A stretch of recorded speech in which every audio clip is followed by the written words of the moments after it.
ligou. Liguei. Ao vivo. Boa noite. Salve, galera. Boa noite. Boa noite, gente. Tudo bem? Alô. Oi, Lu, tudo bem? Boa noite, gente. Quem for chegando vai dando um oi pra gente saber que vocês já estão aí. Tudo bem, gente? Vanessa, Rosana, Cádia, a gente está ao vivo aqui no Instagram e no Facebook ao mesmo tempo. Yoga Gaia, adorei o nome. Gente, hoje eu tô aqui com a minha amiga, querida professora Valéria Duarte, doutora em neurociência. A gente vai conversar sobre movimentação natural, evolução e movimento natural. A professora Valéria, ela é professora de educação física, é também doutora em neurociência, ela tem assessoria da corrida natural e também ela é facilitadora da corrida FBA. Quero fazer um curso com você, que bom, seja bem-vinda. Ginástica Silvestre, Leléo, tudo bem, gente? Bom, a gente tem aqui um roteiro para a gente seguir algumas perguntas para vocês, para esclarecer o tema, mas vocês fiquem super à vontade para fazer as perguntas também. A gente está fazendo essa live aqui para vocês hoje, certo? Obrigada, Val, por ter aceitado o convite. Estou bem feliz que você está aqui. Também estou muito feliz. Oi, pessoal, tudo bem? Boa noite. Veri, ali, ó. Veri, ó, meus alunos entrando. Douglas. Oi. Estão ouvindo bem a gente? Silvio. Estão ouvindo bem? Certo? Vamos lá. Então já vamos começar falando? Valéria, oi querida, tudo bem? Vamos começar já fazendo a pergunta clássica, Carlos. Oi Ricardo, tudo bem no Facebook também? Tem gente aqui, vai dando um oi. Então a pergunta clássica é: o que é neurociência e como ela se relaciona com o nosso dia a dia? Então, a neurociência é uma área da ciência que busca entender as relações do sistema nervoso central e o seu comportamento. Eu vejo neurociência em tudo, né? A neurociência está em tudo que a gente faz. Então, nesse momento, eu estou aqui, né, tendo um esforço para lembrar de tudo que eu tenho que falar para vocês, que eu achei interessante. Você está com o cérebro alerta, tentando prestar atenção no que eu estou fazendo, porque tem áreas no seu cérebro fazendo com que o seu córtex fique alerta. As pessoas que estão assistindo a gente em casa, elas tiveram que ter um esforço na memória para lembrar que hoje, às 8h30, a gente estaria aqui falando sobre neurociência. Então, tudo isso envolve neurociência. Por muito tempo, a neurociência, a área da neurociência, ela buscou entender mais aspectos relacionados a problemas do sistema nervoso central, a doenças do sistema nervoso central. De uns 10 anos para cá, a neurociência tem voltado para uma área que eu tenho gostado muito, sobre a neurociência do bem-estar. Como que a gente pode fazer um cérebro normal, um cérebro sem nenhuma patologia, a viver de uma forma melhor. Então, essa área tem crescido muito e tem tudo a ver com o movimento, porque o movimento é um dos pilares que pode fazer com que a gente tenha, né, um bem-estar, que a gente viva melhor. E segundo você mesma fala, né, a nossa evolução, né, dependeu do movimento, né? Então, o nosso cérebro, ele precisou que houvesse um movimento para se desenvolver. Sim, porque o desenvolvimento do sistema nervoso central nunca teve desvinculado do movimento, né? Então, se a gente pegar toda a história filogenética do sistema nervoso central, ele sempre esteve relacionado com o movimento, desde os primeiros invertebrados marinhos, que foram os primeiros animais a terem um cérebro, não era nem um cérebro, mas um sistema primitivo, né? Que já era capaz de perceber o ambiente e gerar movimento a partir daquele ambiente. Então, a partir dos invertebrados marinhos, eles conseguiam perceber o ambiente e acionar células contráteis para se locomover. E essa locomoção, nesse momento, era para quê? Para buscar alimento, para se adaptar ao meio, para sobreviver, passar descendentes para frente. Então, o nosso cérebro sempre esteve voltado para o movimento. Isso foi um marco, né? Porque conforme a gente vai dando uma olhada na filogenia, que são todos os animais, a evolução de todos os animais, a gente percebe que quanto mais complexo vai ficando o corpo do animal, quanto mais exigências de movimentos complexos esse animal precisa fazer para sobreviver, maior vai ficando o cérebro dele. Então, o cérebro nosso, o cérebro dos animais, eles vão respondendo às necessidades de locomoção. Então, quanto mais complexa é a forma de locomoção, maior é esse cérebro, mais complexo e mais controle ele precisa ter desse movimento. E é engraçado que quando a gente pensa, né, em alguém com um cérebro grande, um cérebro muito desenvolvido, você imagina alguém que não se movimenta muito. Tipo, não é verdade? Tipo, né, com óculos, que estuda muito. É que por muito tempo, isso pra a gente que trabalha a área do movimento, o movimento é vida, é mesmo. A gente que trabalha a área do movimento, a gente tem esse problema, né? Da parte intelectual ser separada da parte corporal, né? O movimento e a parte intelectual, elas estão distanciadas, mas quando a gente volta para a evolução, parece que foi o contrário, foi o movimento que fez com que o cérebro fosse do jeito que é. Então, se a gente pensar na evolução do cérebro até o cérebro humano, o movimento tem um papel muito importante nisso, e a gente, talvez até o final dessa live, a gente vai falar como que isso se deu até chegar ao cérebro humano. Certo. Tem uma pergunta ali do Ricardo falando sobre o método Padovan. Não conheço. Eu também não. A gente não conheço, mas vocês podem falar sobre o método. Me fala um pouquinho o que você quer que a gente fale. Vamos ver se a gente pode a gente conhece com relacionar com alguma outra, alguma teoria, alguma coisa assim no que trabalha, né, o método Padovan. Eu não conheço. Desculpa, Ricardo. Bom, mas aqui, ó, vamos falar então um pouquinho sobre uma coisa que eu achei super interessante. Antes da gente se encontrar aqui, eu perguntei para ela sobre o cérebro trino, que muitos de vocês talvez já tenham ouvido falar. Então, fala um pouquinho sobre o cérebro trino, o que quer dizer. A Shakti aqui também já está presente. A ideia do cérebro trino é uma ideia bastante antiga. Tem alguns autores que datam década de 50, década de 60, que é uma ideia que surgiu de um neurocientista chamado Paul MacLean, que era a ideia de que o cérebro humano ele seria composto em 3 níveis. Primeiro, um nível reptiliano. Depois eu vou precisar da sua mão, que a gente vai fazer uma encenação aqui. Um cérebro reptiliano, que é um cérebro mais primitivo. Né? Pensando na estrutura do cérebro, é relacionada a uma estrutura chamada tronco cerebral. A segunda camada era uma camada destinada ao cérebro primitivo dos mamíferos. E a terceira camada é a camada mais complexa, que era um mamífero superior, que envolve aspectos mais do córtex e de aspectos cognitivos mais superiores. Eu esqueci de falar, mas esse camada do meio, do mamífero primitivo, é uma área relacionada às emoções, né? Então, a ideia do MacLean era o quê? Que a gente tinha o tronco cerebral, que era chamado de cérebro reptiliano, depois em cima veio o cérebro do mamífero inferior, que é acomodado pelas emoções, e por cima o cérebro mais complexo, que é o cérebro do mamífero superior. O que acontece é que essa ideia ela não é mais aceita do ponto de vista científico dentro da área da neurociência, porque ela comete um erro bem grave em relação à evolução, que dá a entender como se o cérebro do mamífero fosse uma evolução linear, fosse composta por camadas a partir de um réptil. Porque ele chama cérebro, o primeiro chama cérebro reptiliano, porque essa área do cérebro dos répteis, ela é mais desenvolvida, essa área primitiva. Então eles falaram, então o cérebro dos mamíferos ele foi somando umas camadas e virou o cérebro do humano. Mas isso não acontece, essa fase linear de evolução ela não ocorre, não é assim que ocorre. Porque essa ideia dá a impressão que os mamíferos foram répteis e depois viraram humanos. E não é bem assim, essa evolução ela acontece em formas mais de arbustos do que numa fase linear.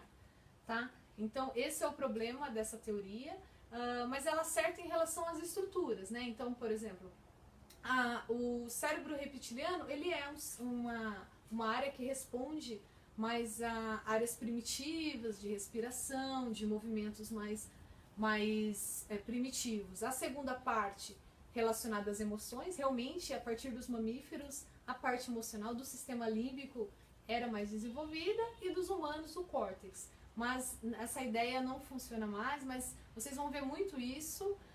Eu não sei como que a neurociência vai resolver o problema disso, tirando isso, porque já vi vários livros falando sobre isso. E é um pensamento linear, né? É um pensamento que as pessoas acabam gostando, né? A gente gosta disso, né? Sim. De fórmulas assim, né? É muito simples explicar a evolução desse jeito, mas quando a gente pensa, por exemplo, o cérebro reptiliano e o mamífero em cima, dá a impressão que o mamífero veio do réptil.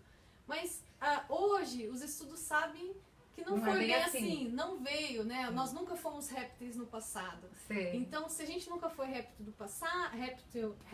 no passado, não faz sentido o nosso cérebro ser uma sobreposição. Entendi. Né? Então, tem uma pesquisadora chamada Suzana Herculano que ela diz que pensar no cérebro trino é tão absurdo quanto você pegar e encontrar dois primos humanos e você olhar para eles e imaginar que um nasceu do outro. Entendi. De tão absurdo que é essa ideia. Mas ela é bastante difundida, então a gente tem que tentar dar uma filtradinha aí. Entendi.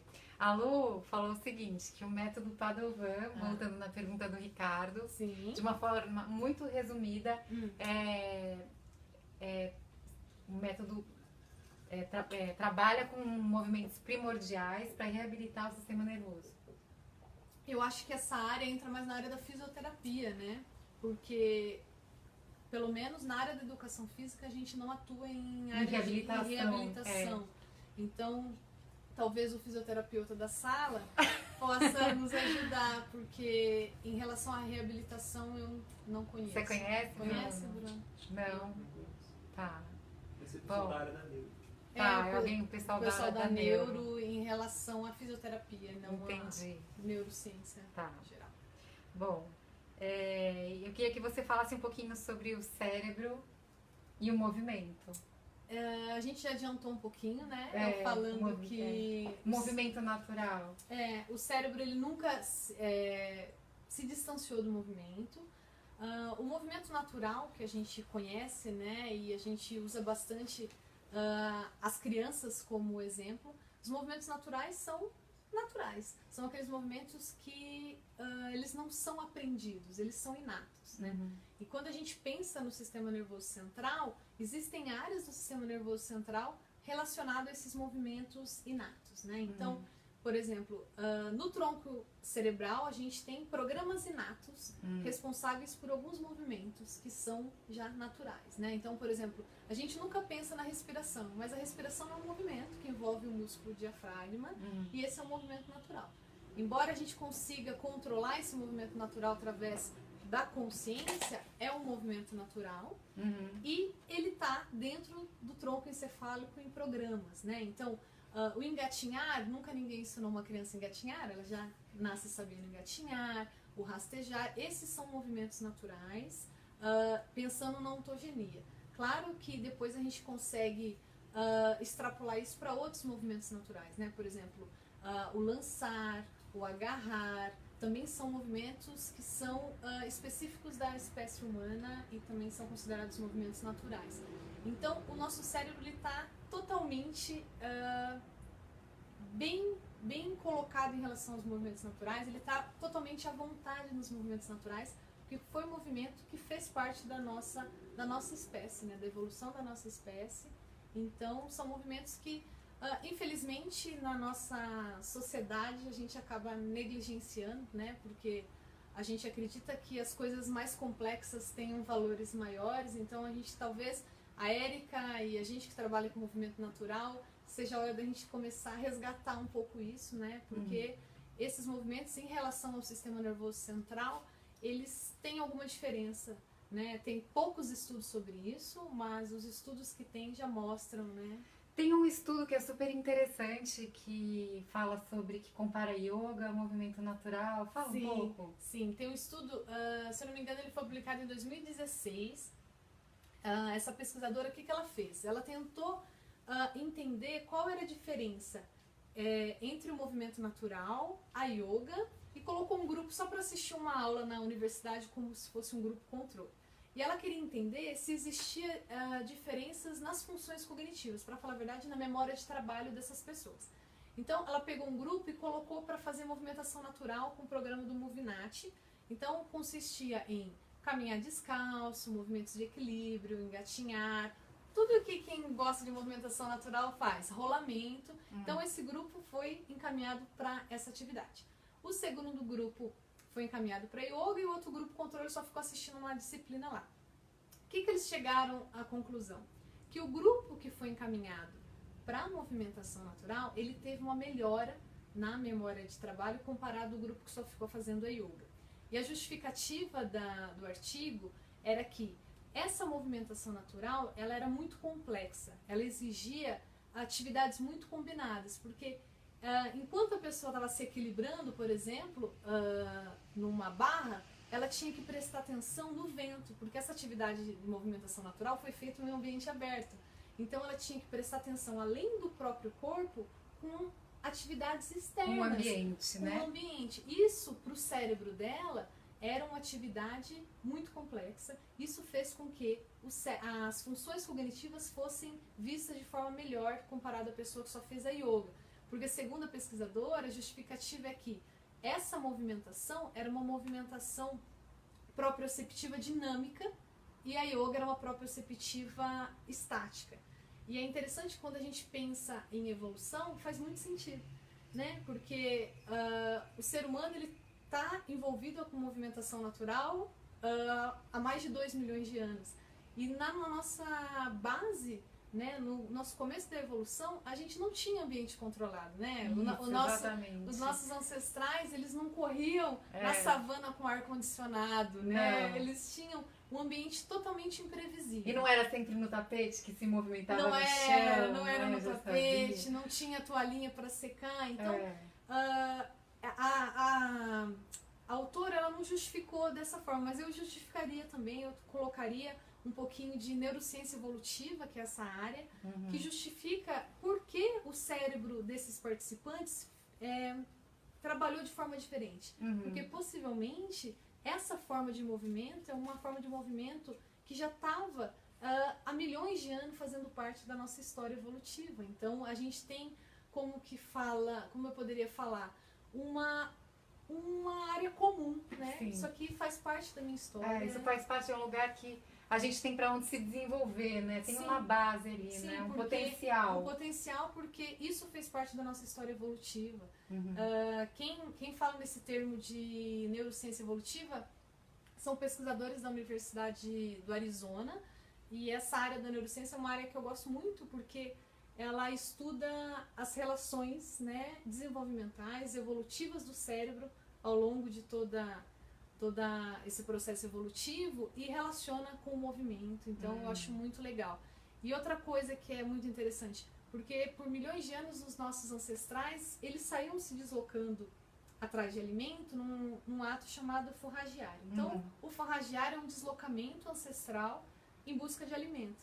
Então durante esse forragiar, ele tinha que ficar o tempo inteiro prestando atenção no caminho que ele tinha que ir, tinha que prestar atenção como que ele tinha que voltar para casa, pegar o peso, colocar nas costas se ele conseguia pegar algum animal. Então era uma habilidade muito complexa. Então o que a ciência tem mostrado é que atividades físicas complexas, combinadas, causam uma melhora nas funções cognitivas do que aquelas atividades feitas isoladas. Não significa que você tenha que correr fazendo malabares, né? Porque agora as pessoas começam a extrapolar. Agora vamos correr fazendo malabares, que é melhor para o cérebro do que só correr. Com certeza vai ser, mas a gente não precisa extrapolar tanto. Você pode fazer o quê? Sai para correr, mas sai para correr num lugar que você nunca correu, porque isso já vai trazer uma novidade, né, para a sua atividade. Eu sempre dou um exemplo. Quando você vai correr na montanha, eu vi que tem um aluno de Passa Quatro que corre bastante na montanha, o Rafa. Quando você vai correr na montanha, é isso que acontece. É totalmente imprevisível. Você não sabe onde você vai encontrar água, você não sabe o que você vai encontrar no caminho. Esses dias o Bruno estava correndo, deu de cara com um lobo guará. Então, esse tipo de estresse fez parte da nossa história evolutiva e o nosso cérebro se adapta e responde muito bem a isso. Ótimo. Neurociência fica mais apaixonante ainda quando relacionada ao movimento. Também acho. Oi, Lu, de Belém do Pará. Eu acho que esse resgate acho que precisa ser feito, né? Porque a gente sempre isola, né? A gente tem uma formação que isola partes, né? Então a gente estuda o cérebro, a gente estuda o movimento. Acho que está na hora de a gente começar a fazer essa ligação. E esse tema eu sou apaixonada e... Aqui em Barbacena a gente corre de cachorro bravo. Olha, eu acho que isso é uma atividade muito complexa. Então você vai ter que dosar a velocidade do cachorro, a sua velocidade, a atenção. Olha, eu tenho certeza que o seu cérebro está melhor do que muita gente. Muito bom. Eu fico pensando nisso. Às vezes eu falo, gente, eu vou no supermercado e fico forrageando assim atrás de alimento. Eu falo, gente, acho que sabe? Quando eu fico assim, eu me sinto assim. É isso mesmo, sabe? Uma coisa ancestral, assim, de procurar coisas. Eu falo, putz, isso não é natural. Não, acho que não é. A gente tem um impulso, né, de sair para procurar sim. coisas, e a gente fica compulsivo. E não é natural ser muito fácil, eu acho. Tá muito fácil. Tá muito fácil. Né? E você fica com aquele excesso de energia, né? Sim, querendo correr. Você pode qualquer dia ir no mercado e correr nas prateleiras, né? Você fala assim, olha, e cavar, né, as prateleiras. Pegar a batata do fundo. Você pode pegar a batata do fundo. Fala assim, eu peguei essa batata. Pra vender, né? Alguém falou alguma coisa ali. Estou na 23ª semana de treino com a Val. Quem é? Eu não vi o nome. Peraí, deixa eu voltar. É que às vezes quando eu mexo aqui... Valéria. Cada dia entendo mais os meus treinos. Oi, Valéria, de Belém do Pará, minha aluna também. Por isso que é bom ter aluna, né? Você pega e faz aquela pressão. Você coloca uma pressão.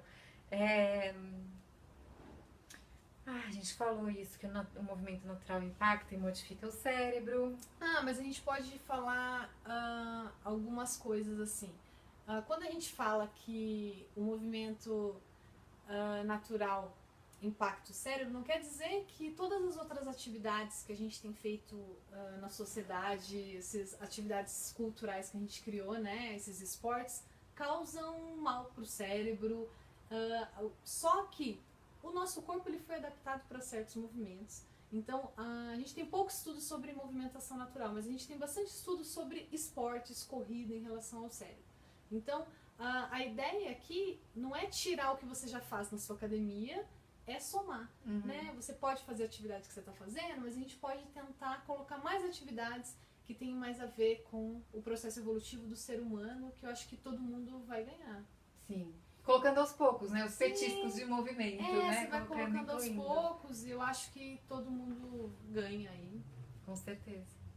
É o movimento natural mais popular da atualidade e sua relação com o cérebro? Eu acho que o mais popular, assim, movimento natural que as pessoas fazem é a caminhada, né? Então, a caminhada é muito antiga, né? Aproximadamente mais de 2 milhões de anos. Mas, em relação ao esporte, eu acho que em relação a esporte é a corrida, né? Então, eu acho que a corrida é o movimento natural mais feito, mais executado na atualidade. E o que os estudos têm mostrado em relação à corrida e o cérebro é que a corrida modifica o cérebro, não só nas relações entre os neurônios já existentes, como também cria novos neurônios. Então, até 20 anos atrás, e esse artigo foi publicado em 98, não se sabia que um cérebro adulto era capaz de criar neurônios novos. Isso é muito sério, né? Então, achava-se o quê? Que o cérebro da criança era capaz de criar novos neurônios, mas chegava uma fase adulta... Acabou. A gente não ia ter chance de criar novos neurônios. Mas, em 98, foi publicado um estudo mostrando que o exercício físico, e nesse estudo, o exemplo que eles deram de atividade física foi a corrida, que com a corrida você conseguia aumentar o número de neurônios em uma área específica do cérebro. Então, não é que você vai sair correndo e vai brotar um monte de neurônios no seu cérebro. Não é isso, mas existe uma área específica do seu cérebro que parece ser beneficiada com a corrida, que é uma área de uma área chamada hipocampo. O hipocampo é uma área relacionada à memória. E o mais interessante é que o hipocampo ele é dividido em algumas partes. E a parte que é beneficiada com o exercício aeróbico, a corrida, é uma área relacionada à memória espacial, que está relacionada ao movimento, por exemplo, do forragear. Então, possivelmente, no nosso passado evolutivo, essa retroalimentação, então, quanto mais as pessoas corriam, se deslocavam, se movimentavam, áreas do cérebro responsáveis por memória espacial aumentavam. Por quê? Era interessante ela saber como ela voltava para casa. Então, ela tinha que memorizar ali aquela árvore na savana, entendeu? Então, isso foi de fundamental importância. Então, hoje na ciência a gente sabe que atividades aeróbicas aumentam neurônios no hipocampo, tá?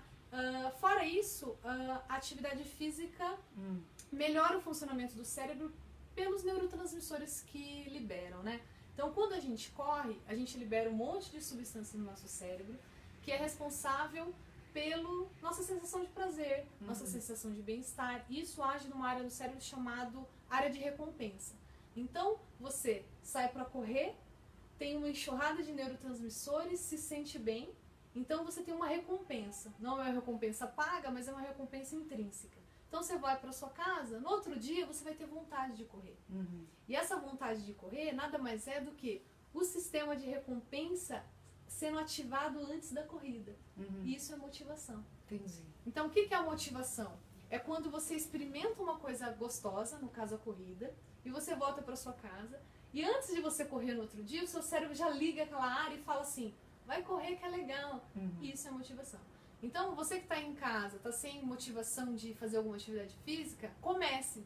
Porque eu tenho certeza que no outro dia, o seu sistema de recompensa ele vai pré-ativar antes mesmo da sua atividade, que é a famosa motivação. E essa motivação ela pode ser estendida para outras áreas da vida, né? Não precisa ser só corrida, né? Então, uma pessoa que pratica atividade física, uma pessoa que corre, é uma pessoa mais motivada. Isso não é papo de treinadora de corrida, isso é ciência, isso já está comprovado. Eu gosto, adorei. Tem umas Algumas perguntas ali que passou, achei super legal, que você falou, adorei. Deixa eu só dar uma olhadinha aqui, peraí. Bora lá correr, né, Douglas? Peraí, já vou voltar na sua pergunta, Lu. Nossa, tem um monte. Tem um monte, vou voltando aqui. O treino repetitivo não é nada atraente pro cérebro, Posso né? falar um pouco disso. O que acontece com o treino repetitivo? O nosso cérebro, ele gosta de novidade. Então, se você ficar fazendo sempre a mesma coisa, não vai ser muito legal, porque essa área de recompensa, ela vai ficar cada vez mais deprimida, né? Então, nada que é muito repetitivo é gostoso, né? Porque nosso cérebro e o nosso sistema nervoso central inteiro, ele tem uma capacidade de adaptação. Um exemplo bem simples, tá vendo essa aliança aqui? Eu tirei da mão. Se eu colocar ela na minha mão, eu vou sentir ela nos primeiros 3 minutos. 3 segundos. Daqui a pouco eu vou parar de sentir ela. Por quê? Meu sistema adaptou. Então, ele não tem. Isso aqui não é mais novidade para mim, então não tem por que o meu cérebro ficar ativado para isso. Então, o nosso cérebro ele gosta de coisas diferentes. Né? Então, se você ficar fazendo sempre o mesmo treino, vai chegar uma hora que o seu sistema de recompensa vai parar de ativar e você vai não querer mais ir no treino. Cadê a outra pergunta? Deixa eu ver. Nas lives da Val, ela sempre fala sobre a movimentação que ela fez e às vezes pergunta quem já movimentou. Penso que a movimentação natural pode descer a escada, caminhar, etc. Sol, oi Sol, tudo bem? Bem colocado, Sol. Então, quando a gente fala em movimentação natural, também não precisa ficar rolando, dando um cambalhota na sua casa. Você pode inserir essa movimentação natural no seu dia a dia, né? O que é uma movimentação natural? Eu e a Erika, a gente está fazendo agora. Vocês não estão reparando, mas a gente está sentado no chão. Né? O sentar no chão é uma movimentação natural, para falar a verdade, o lugar mais antigo de descanso da nossa espécie é o chão, né? A gente não tinha cadeira. Então você pode escolher, ao invés de ir na padaria de carro que está na sua esquina, você pode começar a ir caminhando. Carregar peso, você pode carregar peso quando você voltar no mercado. Então, aos poucos, você pode ir colocando movimentação natural no seu dia a dia, que você nem vai sentir. Tá? Então, a ideia é o quê? Se movimentar cada vez mais, isso vai fazer com que o seu cérebro fique cada vez mais motivado. E é isso.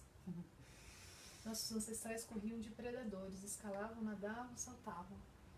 Hoje não fazemos praticamente nada disso, mesmo que o esporte se priorize Poucas valências físicas. O treino Gaia tá aí para tentar reverter essa situação. Existem outros grupos, né, de movimentação natural, mas o que você falou são movimentos naturais mesmo da espécie que a gente está perdendo, né? Então, tem alguns pesquisadores que dizem que, inclusive, esse nosso distanciamento dessa movimentação natural pode ser responsável, esse distanciamento, junto com o sedentarismo, pode ser o responsável por grandes doenças que a sociedade tem passado, né? Porque a gente está se distanciando da nossa natureza biológica, né? Isso é chamado de incompatibilidade biológica. A gente está distante daquilo que a gente evoluiu. Mas eu sempre penso, né? Claro que eu gosto muito de movimentação natural, eu acho que o nosso corpo se sente muito bem, nosso cérebro também se sente muito bem, mas se a gente pensar numa sociedade que é muito sedentária, talvez seja interessante, né, a gente não ser tão rígido em relação à atividade física, né? O que for é melhor que nada. O que for é melhor que nada, mas eu acho que a gente também não pode fechar a cabeça e falar assim, não quero ir lá subir em árvore com esse bando de louco. Vai experimentar, talvez você goste, né? Bom, se já chegou até aqui é porque, né? Vá. A Sol tá falando da forma mais natural possível, sem os equipamentos que existem. Eu acho que você tem a capacidade de treinar com o seu próprio corpo. A Érica é um exemplo disso, né? Ela conduz um grupo de treinamento totalmente em ambiente natural, de forma natural, com o próprio corpo. Mas os equipamentos não são ruins, né? Eu acho que a gente pode transitar entre eles e eu acho que o ser humano tem que resgatar aquilo que ele perdeu, né? Então, ficar sentado 12 horas está muito distante do que o nosso ser humano, né? O ser humano evoluiu para fazer. Com certeza. Está muito distante. Então, você tentar resgatar isso, você pode fazer isso de pouquinho na sua casa, né? Senta no chão, ao invés de ficar muito tempo na cadeira. Então, a gente passa o tempo inteiro sentado. Então, aos poucos, você vai colocando essa movimentação natural e, de vez em quando, usa o equipamento se você quiser. Mas a ideia é tentar Eu resgatar. acho que é sempre buscar formas mais generalistas possíveis de se movimentar, em muitos planos, em muitas direções. E a palavra é variedade. Sim, e adaptação. Sim, né? Porque quando a gente, o amigo ele citou várias habilidades, quando a gente pensa na evolução do ser humano, ele não é especialista, né? Não tem uma coisa que o ser humano faça muito bem. Ele faz muitas coisas, né? Ele corre, ele caminha, ele salta, ele escala. Então, a nossa natureza é generalista. Então, se você, mesmo que você não conheça o movimento natural, que você não faça nenhum tipo de movimentação natural, tente dentro das suas atividades fazer uma variação, né? Então, você corre um dia, pedala no outro dia, vai escalar no outro dia, que isso vai trazer benefícios para o seu corpo. Vamos ver aqui se chegou mais alguma coisa. Aqui, alô. Na sua opinião, os treinamentos convencionais com excesso de técnicas e repetições podem transformar a corrida, o movimento natural, em uma atividade mecânica e, consequentemente, lesiva ou ineficiente? Eu acho que sim, mas a gente não tem nenhum estudo que comprove, por exemplo, que o número de lesões tem ocorrido pelos treinamentos repetitivos, né? Então, só que se a gente pensar pelo ponto de vista evolutivo, o nosso corpo evoluiu para fazer movimentos diversos, né? Na minha opinião, eu acho que sim. Você ficar fazendo sempre o mesmo movimento, você, né, em relação até a Érica que sabe mais sobre face, você vai deixando o seu corpo cada vez mais rígido, e isso pode trazer consequências sim. Mas eu não posso te afirmar com certeza porque a gente não tem estudos suficientes para comprovar isso, que uma pessoa que só fica fazendo um exercício pode se lesionar no futuro. O que eu faço com os meus alunos na minha assessoria? O que a gente faz no curso Corrida FBA é trazer o corredor para fazer um número maior de movimentos possíveis, porque a gente acredita que isso está indo de encontro à natureza biológica dele, isso pode fazer com que a corrida dele fique mais segura, mais tranquila e também mais confortável, porque a ideia é que ter uma corrida confortável. Então a gente tenta durante o nosso treino fazer esse tipo de variação de movimento. Mas as pesquisas vão chegar, a gente está, né, o Bruno está entrando no mestrado, eu estou entrando no pós-doutorado, então esses estudos aí vão chegar sobre movimentação natural. Esperem. Bom, mas na sua opinião, então é sim, a minha também é que sim. Sim. Oi, Val. Bom. Muito dos movimentos naturais, como agachar, caminhar e correr, mas ela não tem isso. Treino em Koval que não existe treino chato. Olha, vou te dar um desconto. Muitos movimentos naturais, como agachar, caminhar, correr, tem ficado de lado, talvez, na nossa... Estamos sedentários. Estamos sedentários. Eu acho assim, quando a gente pensa numa sociedade, principalmente como São Paulo, eu já vi várias pessoas falando assim pra mim: eu sou sedentário, eu não me movimento porque eu não tenho dinheiro. As pessoas sempre associam o movimento com com exercício, com uma academia muito sofisticada, com personal. E realmente as pessoas, no modo geral, não têm condições de pagar um tipo de treinamento assim, mas não precisa, né? A gente acabou de dar vários exemplos que você pode, ao invés de subir, ficar na fila da escada rolante no metrô, vai de escada, né? Existem aplicativos que a gente usa bastante para controlar a movimentação do dia, então é muito legal você falar: olha, hoje eu quero chegar a 10.000 passos, tentar se colocar nessa postura proativa, né, em relação à sua própria vida, porque isso conta, né? Você chegar na sua casa e falar: nossa, hoje eu caminhei 16 quilômetros. Né? Então isso faz com que você deixe de ser sedentário. Agora tem uma questão aqui também, não falei pra ela, mas acho que tem uma questão que agora assim vem chegando nessas dúvidas. Por exemplo, uma coisa que acontece muito na vida moderna é as pessoas se isolarem. Então qual a questão dos relacionamentos sociais no cérebro também? A gente faz essa associação. Sim. E se isso... Porque existem pesquisas, né, que comprovam mesmo essa relação da longevidade, né, com as relações sociais. Porque eu acho que muitas vezes o que falta são as companhias também, né, pra gente poder se movimentar. Não é? Sim.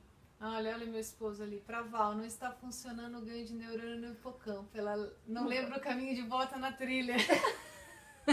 Que engraçadinho. Ainda bem que tem, né? Ainda bem que eu vou com você pra trilha. Voltando pra pergunta da Érica, esse lance da interação social, ela é muito importante, porque nós somos animais sociais.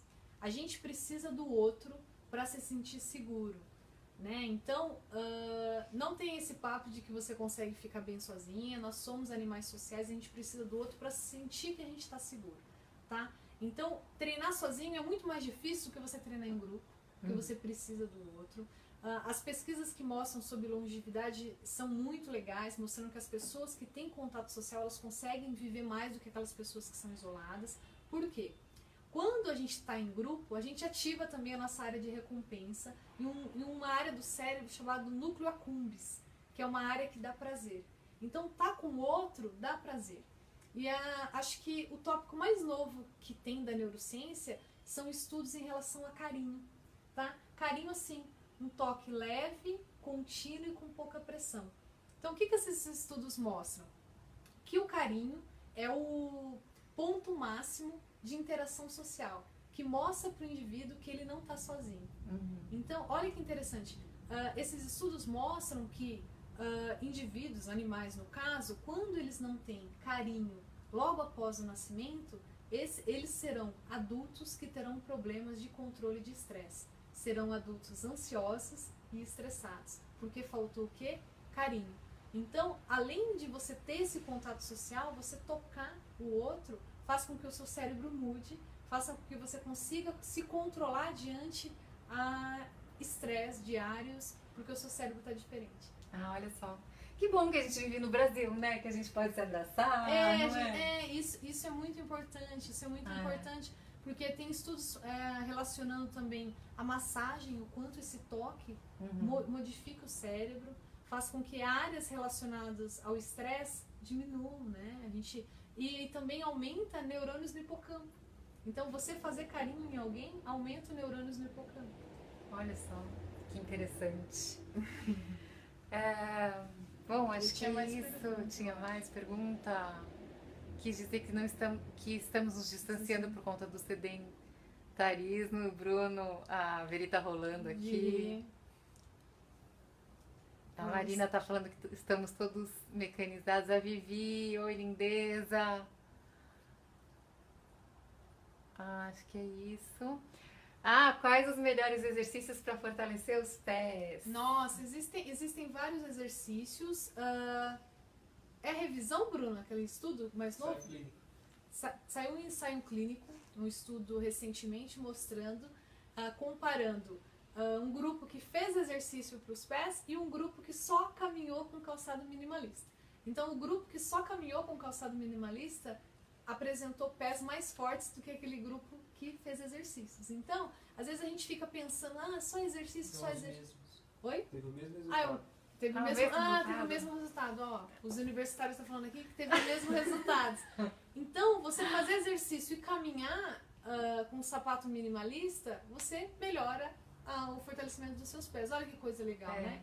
Mas existem bastantes exercícios, né? Precisa ver o pé também, né? Porque quais os melhores exercícios para fortalecer o pé? Porque existem, né? Precisa ver o seu pé, vamos ver. Qual exercício que você está precisando, né? Sim. A Paula tá falando, ocitocina na veia. É, muito legal. Ocitocina é um hormônio, para quem não sabe, relacionado principalmente ao amor e às relações sociais. Então, quando a gente tá em grupo, a gente libera ocitocina, que é um hormônio que faz com que a gente se abra para convívio social. Tá? Então, pessoas apaixonadas têm muita ocitocina. Mamães têm muitas ocitocinas. A Veri tá falando, minhas filhas têm vergonha de fazer movimentação natural no parque, sua mãe chata, mas acho que vale a pena investir. Adolescente é complicado. E elas arrasam, né, Veri? Elas arrasam muito. Eu já vi alguns vídeos, mas isso é comum por causa da idade, né? Porque a movimentação natural, ela não é muito comum, né? Então, se você ficar sentado de cócoras, agachado de cócoras em algum lugar, alguém vai passar e vai te olhar estranho. Se você já ficou de cócoras em algum lugar, fique e você vai ver as pessoas te olhando estranho. Então, isso é super normal, Veri, porque daqui a pouco elas se acostumam e daqui a pouco elas vão achar descolada fazer isso e elas vão continuar. Eu tirei uma vez uma foto no parque, Val. Eu subi em cima, assim, do... como é que chama? Daquele macaquinho, negócio sabe? de braquear. E aí tirei uma foto, assim, aí uma menina passou adolescente e falou assim, você tá fazendo a pose da quebrada. Que pose da quebrada? Sei lá o que é pose da quebrada, né? Mas tá na moda. Daí eu falei, então tá bom. Tô. Então tô. Tá falando a Raquel, oi Raquel, tá falando assim que o Reich já falava sobre o contato ocular no pós-nascimento. Sim, é muito legal. A Zilmar aqui no Facebook também, oi tia, falou suas lindas. Gente, acho que abordamos as perguntas. A gente falou do estilo de vida, na nossa forma de se movimentar. Eu acho que o nosso estilo de vida, né, tá modificando a forma com que a gente se movimenta, né, porque não sei se vocês repararam, cada vez mais os nossos móveis estão subindo, né? As camas estão ficando cada vez mais altas, as cadeiras estão ficando cada vez mais altas. Então, o nosso estilo de vida, a sociedade está fazendo com que a gente se distancie, né? Então, sentar no chão é muito estranho. Então, se você pega uma pessoa que não está acostumada com movimentação natural e você fala para ela, olha, hoje a atividade vai ser inteira no chão, a pessoa, você vai ter uma certa dificuldade, né? Então, isso modifica muito a forma com que o ser humano tem se movimentado. E tem mesmo entre a cultura e a biologia, né, existe uma divergência, né? Grande. Sim, e a gente estava conversando ontem, eu e o Bruno, sobre isso, mas não quer dizer também que a cultura seja ruim, né? Porque quando a gente olha assim numa sociedade, tudo isso que existe é biológico. Porque foi criado por um Sim, cérebro sim. biológico. Sim. Né? Então, eu gosto muito do que eu faço, eu amo muito o que eu faço, mas eu não sou xiita.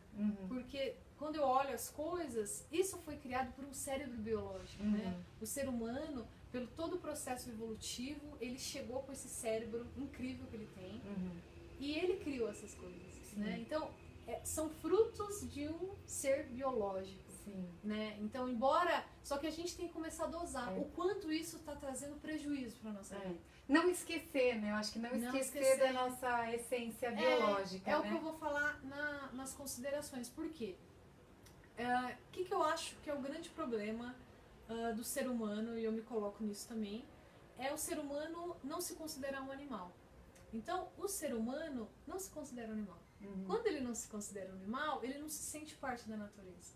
Então, quando ele vê um animal, para ele fazer qualquer coisa com esse animal é muito fácil, porque ele não se identifica, né? Ele é um animal, eu não. Né? Então, eu consigo desmatar a floresta do planeta inteiro, porque eu não dependo daquela floresta para viver. Eu dependo do quê? Do meu intelecto. Né? Então, eu me distanciei. O ser humano se distanciou da natureza e se distanciou também da sua natureza. Então, quando ele se distancia da sua natureza, ele se distancia de tudo que a evolução fez para ele em relação ao movimento. Né? Então, e quando a gente estuda a evolução, que para mim a evolução, o entendimento da evolução, que é o que falta para os profissionais da área do movimento, é libertador. Porque quando você estuda a evolução, você vê que nós somos animais. Não sei se você sabe, se vocês aí de casa vocês sabem, vocês são animais, vocês pertencem a uma classe, a um grupo, a um gênero, a uma espécie, vocês são animais. E como qualquer outro animal, você tem características de um animal, você tem movimentos preferenciais, você tem movimento do qual o seu tipo, biotipo, a sua espécie é mais adaptada. Então, quando você tem conhecimento de evolução, isso é libertador. E quando você começa a olhar o cérebro, você percebe que as regras evolutivas que se aplicaram a todos os outros animais, no caso, assim, pensando só nos primatas, que tem um cérebro mais próximo dos nossos, se aplicam a nós. Então, nós somos animais que não somos exceção à evolução, porque a gente tem mania também, quando a gente pensa em cérebro, que é a minha área, é se achar superior. Então, eu sou superior, né? Meu cérebro é incrível, né? Eu vou pra lua. Então, a gente se acha superior a outros animais. Mas quando a gente olha a filogenia, as mesmas regras que se aplicam a eles, se aplicam a gente. Então, eu acho que falta conhecimento de evolução para os profissionais que tratam as pessoas, para elas entenderem que elas são animal e que elas têm que se movimentar, pelo menos tentar se movimentar como um animal da espécie Sapiens. É isso aí, Vá, obrigada. Eu adorei. Somos todos primatas. É isso aí, é verdade. Tinha uma pergunta pra Tinha uma cima. pergunta, tá. Eu acho. Ainda não terminou o Luiz Coelho. Meninas, Aqui, a Paula. Meninas, por favor, em relação ao aprendizado, algum estudo que compare movimentação natural por demanda espontânea e movimentação natural orientada? Eu não conheço. Você conhece algum? Um estudo que compara movimentação natural por demanda espontânea e movimentação natural orientada.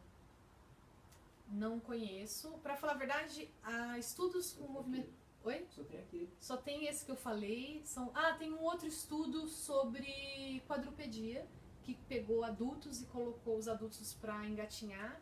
E a partir desse estudo, eles viram que também o engatinhar adulto modificava o cérebro, trazendo melhores cognitivas. Então, quando se faz movimento natural, acreditava-se o quê? Que só as crianças se beneficiariam dos movimentos naturais, já que elas que desenvolvem isso. Mas viram que o cérebro adulto também pode se beneficiar. Mas em relação a esse movimento espontâneo e orientado, eu não sei dizer. É que eu acho que ainda também bom, isso dá pra fazer uma live só disso, né? Não, dá pra gente pensar e devagar, mas em relação ao estudo, porque também a movimentação natural também incluiria tantas coisas, né? Eu desconheço. De movimentação. Eu desconheço. Mas deixa eu ver, tem mais alguma coisa que ele escreveu. Esse exemplo que eu dei pra você. Em adultos, é isso mesmo. Em adultos. Em adultos, então eu respondi a sua pergunta. Esse estudo, os participantes foram orientados a engatinhar por 4 semanas e observaram mudanças no cérebro nas funções cognitivas. Teve uma melhora na função cognitiva.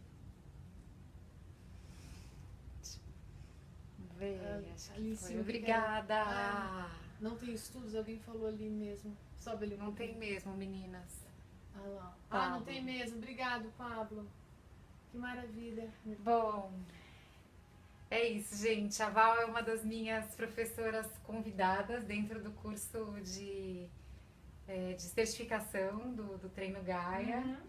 E ela também está falando lá de uma maneira mais voltada para os profissionais, mas eu acredito que hoje essa live foi bem esclarecedora. Espero que vocês tenham curtido. Eu gostei muito dessa aula. Acho que chegou ainda mais uma pergunta que ele terminou agora, então vamos terminar mais essa. Lugares como as academias tradicionais, estamos, na opinião de vocês, caminhando para um presente e futuro com muito mais possibilidades? Eu creio que sim, né? Acho que o treino Gaia tá aí para mostrar isso. FBA, a corrida FBA, para dar possibilidades, né? Mostrar para as pessoas que existe outra forma de se movimentar e ela pode ser tão prazerosa quanto. Os poucos estudos que tem em relação ao cérebro têm mostrado que pode ser tão benéfica do ponto de vista cerebral quanto. Então, acho que é só uma questão de tempo, a gente vai chegar. Eu acho que a gente meio que estamos inovando, acho que ainda nós somos os primeiros grupos, assim, a trazer, né, esse tipo de movimentação ainda aqui para o Brasil. E eu acho assim, conforme a ciência for avançando, acompanhando isso vai dando mais respaldo, né? Isso, eu acho isso. Então, conforme as pessoas forem se interessando, os pesquisadores vão falar, o que aquele pessoal está fazendo? Vamos ali ver se aquilo ali funciona. Igual eu e o Bruno, a gente está tentando fazer em relação à ciência. Então, as pessoas vão se interessar cada vez mais e a ciência vai vir caminhando, né? Então, quando a gente pensa em outras coisas que eram praticadas sem embasamento científico, a ciência depois veio acompanhando, né? A gente tem vários exemplos, inclusive com a yoga, com as respirações da yoga, que hoje a ciência vem provando. Com certeza. Eu acredito muito nesse movimento. Sim. Né? Muito legal. Então, gente, muito obrigada. Valeu. Acho que eu quero da próxima vez vir falar sobre felicidade no cérebro. Vamos, a gente vai continuar esse papo num outro momento. Obrigadão, gente. Um beijo. Gente. Um beijo pra vocês. Se vocês quiserem mandar mais perguntas, pode mandar. Depois eu mando pra Val e a gente responde aí pra vocês por direct, essas coisas, mensagens, tá bom? Um beijo. Tchau.